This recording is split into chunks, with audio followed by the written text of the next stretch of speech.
first episode of On the Mat Today. I'm Kirsten Howe, also known as Kiki. And if you want to know more about me, or On the Mat Today, or what's going to come in these episodes, then please visit my website, onthemattoday.com.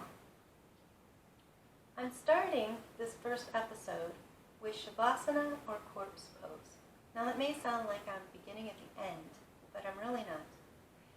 To me, Shavasana is a wonderful gift of yoga that any time we're in practice or in a class and our body just is not feeling it, and maybe it's an ache in the body, just emotional level we're not feeling it, and we can just lay down flat on our mat in Shavasana and rest.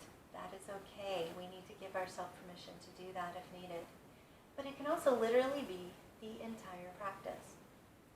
So a book called Yoga Anatomy talks about this pose as the easiest to perform, but the most difficult to master. Now, why is that? Well, it's an easy pose in that Yoga Anatomy shows that we don't utilize any muscles in doing it. We have gravity pulling muscles and fascia towards the earth, but we're not moving them. We're not going through any great feats of flexibility or balance. So why is it so hard to master? Well, it's hard to master because it's hard to maintain awareness without any effort at all. And if we can get to a point like that, of being aware of our body, our mind, our spirit, where we are in this earth, without any effort of all, well, that's going to be an entire revelation in your mind, body, spirit explorations. So let's look at the pose symbolism. That's something that really draws me to yoga. Being an author, former English teacher, is the symbolism that really enriches our practice. So for Shavasana or Quartz pose, we're talking about death. And what is that death? Well, it's a temporary death to the limiting beliefs that hold us back. And this death can only happen as we are on our yogic journey or any spiritual practice. So for me, I call this pose me time. I can get away from my crazy, hectic, stressful life, and I can just unwind and relax. I can create my own little universe on this mat or wherever I'm doing this pose, and just take the time to connect mind, body, and spirit. You'll probably hear me say that phrase a lot, but yoga means union, and it's the union of those three things that makes this practice so powerful. Our connection, once we have the union of the three in ourselves, our connection to everybody around us, to the universe as well, is part of that union. So for me, if I'm taking care of myself and I'm doing this pose, then in it I see these unlimited potential that I have. So on that idea, I want to move on to what I call mat support. Now, mat support is what really enriches yoga for me, bringing anything I have onto the mat. Now, I don't want it to seem overwhelming because you see a lot of things around me. I don't want it to be overwhelming because this is a you do you practice. And if you want to leave all of that behind, then that's great because this pose is a powerful enough practice in and of itself. But I do challenge you maybe to just pick one thing that you already have around the house that you can bring into this practice to support you. So let's look at some options, because when I'm going into corpse pose and we're talking death and we're talking the ground, I want to do a grounding practice. So what do I do? Well, let's look at the obvious. First thing we can do is take a little bucket, grab some dirt from our yards. I grab moss because to me, I love to put my feet on the moss outside to ground. And I can put this anywhere on my mat to just put my hands on to touch, or I don't have to touch it at all. It could be beside my mat and I'm just getting the energy vibrations from it. Another way to do that is any kind of like fresh flower, potted plant, just somewhere near our mat. We don't have to touch it to get the vibrations and the energy off of it. my favorite thing to do is to take like a little thing, this is a terracotta like pot planter, and just fill it with rocks from my rock garden. Again, something I could put my hands on, but for me, I like to put it at the bottom of my mat because I like to put my feet on it and really ground. So lots of options for that avenue, but if we're talking about rocks and grounding, I really like to use crystals a lot. You're going to probably see them in every single episode. So if I'm going for grounding, the first thing I'm going to grab is my hunk of Black Tourmaline. This was a wonderful gift from a friend, and I love it because it fits right in my hand. I can hold it if I need to carry it around the house. Sometimes I hug it to my heart. But for this practice, I like to put it right in the middle of my little rock garden that I have here for my feet to just really enhance that grounding practice. Now, if you don't have Black Tourmaline, you can use any rock or any crystal that's like, think of those lower kind of chakra, those crowned colors.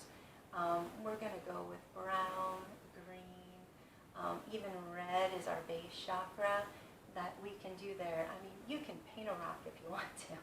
It's going to have that natural vibration of the earth, the symbolism of the color. There's so many options to do this. But if I'm going to ground, for me personally, I don't want to get up and feel lethargic afterwards. So I kind of like to balance with a wee little bit of higher chakra work. And so I look for a higher frequency crystal that matches my crown chakra. For me, that's Apophyllite. And I like to put it right at the top of my mat where my head's going to go. Now, if you don't have that crystal, think about the higher chakras. They're blue and purple and white. And again, you could paint a rock, but you could also use like a moonstone or a clear quartz. You know, as well for this Black Tourmaline, you can use a Jade, a Jasper, an Agate, Bloodstone, anyone you have. Also, if I'm going for grounding, I'm going to grab an essential oil. My favorite for this is Young Living Sacred Mountain, but because it incorporates a lot of my favorite scents, cedarwood, black spruce, balsam fir, and you know, to use essential oils, you can go with a diffuser, you can put them in a carrier oil so you can put them on your wrist, on your feet. For me personally, I like to drop it right on my Black Tourmaline. He's used to it. So I like to put a nice drop there, and then I can just smell it throughout my practice. If you're not into essential oils, maybe you like candles. This one here is a fir as well. It even has that little wood wick that crackles with that great sound, so I really like the candles. One thing I'll caution is think about candle, blanket, bolster. Not a good combination. Make sure if you're going to light this candle, that it's a little bit away from your mat in a safe space. So that leads me to the last part, is basic yoga props that we use to support us. And these can, if you don't have the yoga props, there's always things around your home. So blanket, if you don't have the basic yoga blankets, any blanket will do. You'll see lots of variations of bolsters around me. Any pillow will do. Even if we're not going to use them in this pose, but if you were going to use blocks, any book will do. So there's always something you can find around your home. So let's move on to the different versions of this pose. So what you're going to see here in this part of the video is that I'm going to show you 5 different versions of this very basic, just laying down flat pose that you can do. And you can either try them with me or you can just watch. And pick the one that calls to your body today where it is. So before we begin those poses, I want to talk about counterindications. These are the things that would prevent us from doing the pose. So even in this easiest pose, there is a counterindication, and that is a person that maybe has knee or back issues and can't easily get up and off of the floor. Well, you can always do this on a bed and face that. In fact, that's my favorite place to do it, at night in my bed using just the pillows and blankets that I have. It can be done on a couch. Obviously, this is one we can do on a chair, but there are options to do this if you can't get up and off of the floor or down on the floor easily. Now, when we get into this first just plain basic Shavasana pose, I want you to get to the floor however it's easiest for you. Just for ease, I'm just going to roll into it myself. So for this pose, we're going lengthways on our mat. We want our legs and our feet just probably about hip distance apart. They're right around my rocks there. And we're just going to come down and lay flat. You want to, focus on the fact that the shoulders are going down. We want to keep them away from our ears, and our hands are palms up. And then wherever distance is comfortable for you away from your body. And we're just kind of relaxing down in the earth. Now, if we start to take a scan of our body, what's uncomfortable here? Well, the first thing you can do in this plane pose is what's called a constructive pose. So we can take our feet and just put them up on the mat and let our knees come together. This can also give us an opportunity to find those rocks and put our feet right on them as well, or just around them. We're just giving a little bit of an ease to our lower back. But what if this is just not comfortable for you? Well, the second version of this pose is props. So we're going to bring in our props and look at all the different ways to use them. So the first one is, let's think about the tension that we have in our shoulders and our neck. It might not feel good to just lay it flat on the floor. So we can take a blanket or a pillow, and we can roll a blanket up so that it's kind of like a pillow. And we're going to have that here for our head or for our neck, which is ever comfortable. Also, our lower back. I have my blanket a mess here, sorry. We're going to take this blanket here, and I'm going to put it out right along my mat just to give me a little bit of support. And if you need a little more support, you can fold this blanket over as many times as you want to put right over that lower mat. We're also going to prop our knees because that gives even more support to our lower back.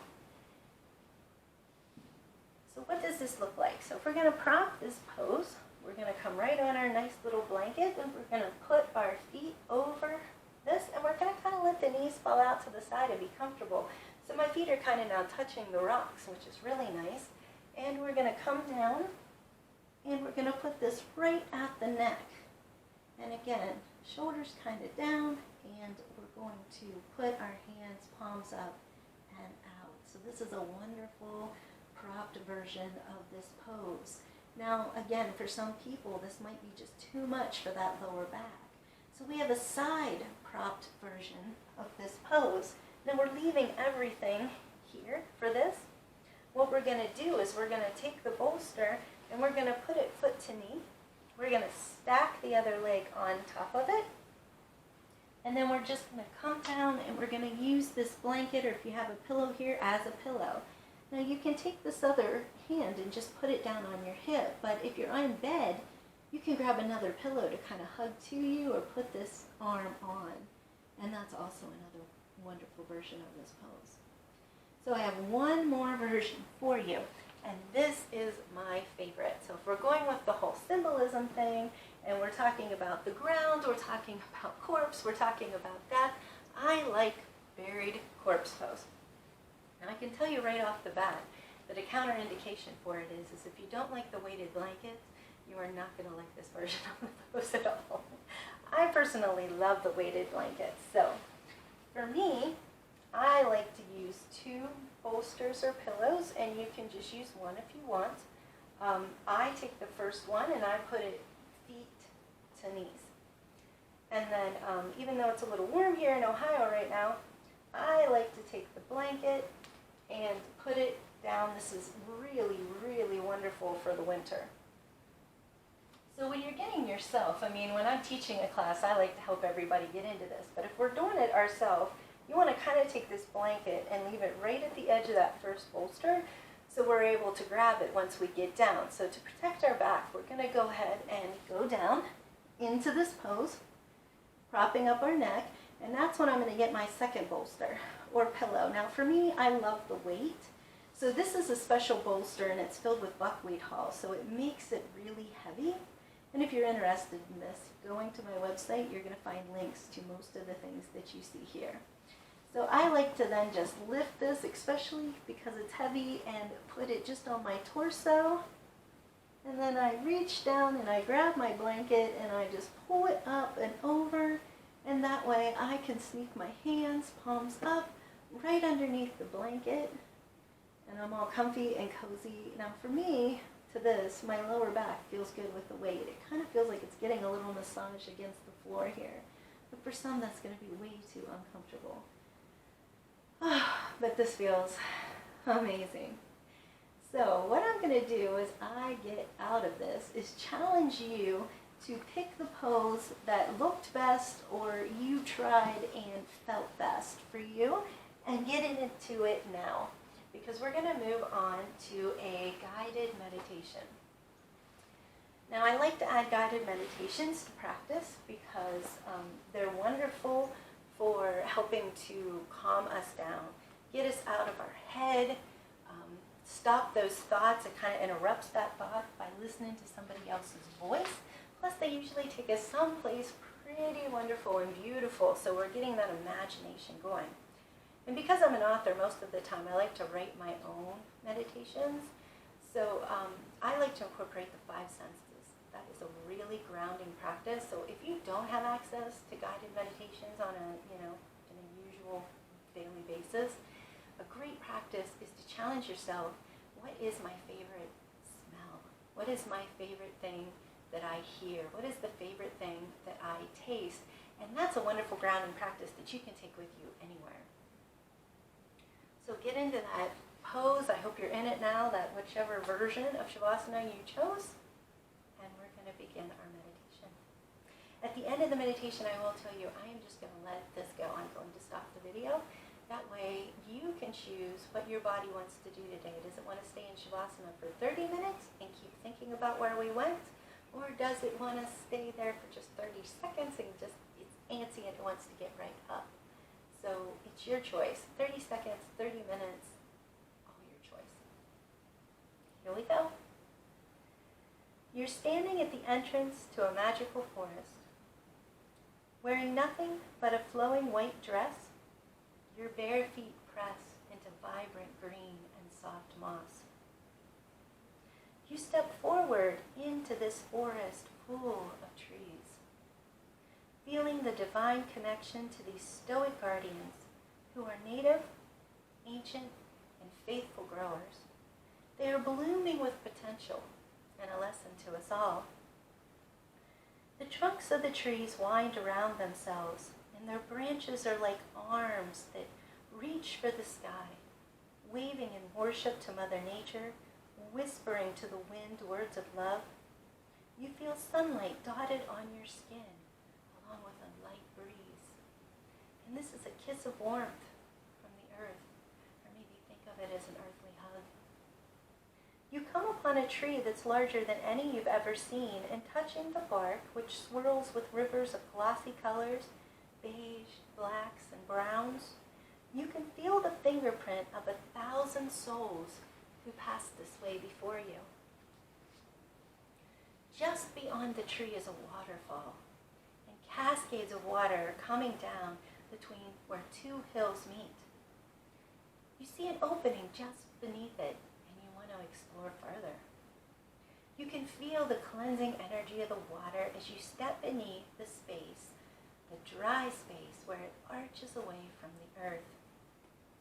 There you discover the opening to a cave, and you step inside, and you're shocked to see crystals, clear quartz, purple amethyst hanging from the ceiling, and they are just dazzling in that sunlight that is filtering through the water and the opening of the cave. You're standing beside a stream, and it runs as far as the eye can see into the cave. And at its base are these beautiful, smooth pebbles or stones that are burgundies and hunter greens and deep, rich browns. You reach down and cup your hand, and you take up and sip this water. And immediately you can feel the pure, clean, healing energy radiating through your body. But a voice coaxes you to come in and relax. And you see that there's a huge hunk of quartz, and it's just smoothed out perfectly for your body to fit in. So you go over and you lay down. The voice coaxes again.